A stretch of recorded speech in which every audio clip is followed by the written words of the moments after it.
Magandang hapon, Korea. Ay, namimiss ko tong bahay na to kasi tawag dito.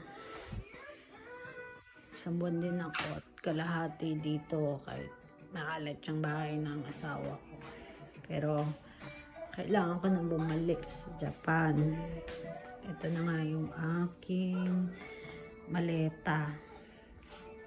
Uwi na sa reality. Mabalik na tayo sa reality. Ay, ako lang.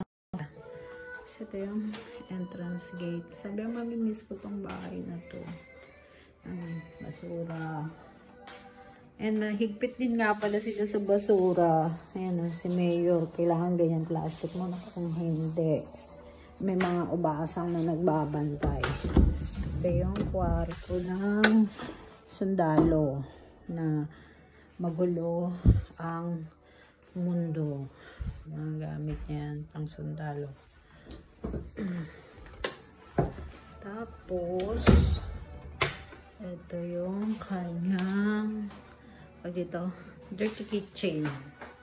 Yan, dirty kitchen. Dirty talaga ang computer. Ayan. At ako iyan.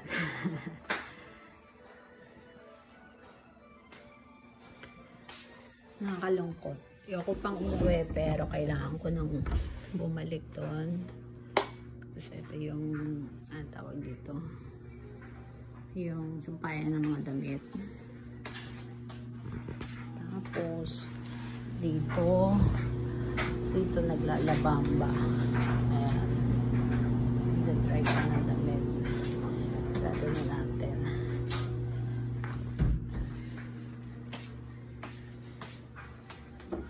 Namimiss ko to. Pambahan na to.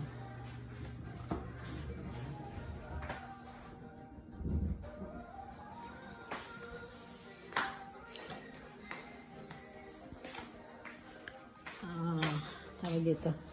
Ito yung isang banyo. Banyo queen. Ayan. Tapos yan yung paliguan. Wala siyang yung bathtub. Ay, sorry. Lang siya yung shower room. Shower room lang. So, ito yung master bed.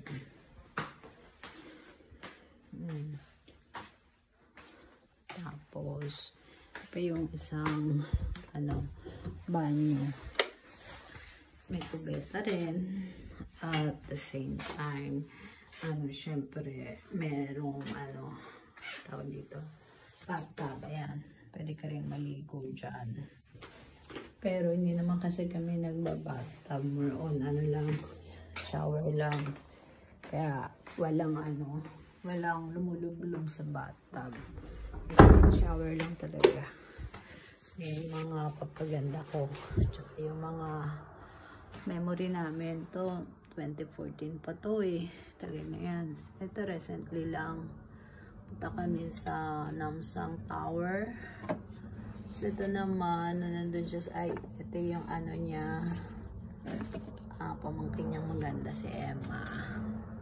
Ito bata pa si Genki nasa Japan pa yung asawa ko naka-base diba 2016. Yan. Nakalungkot. Alis na ako dito. Sige guys. Tayo na muna. Tuloy ko na yung pag-i-impake ko ng mga gamit ko. Tsaka konting linis pa.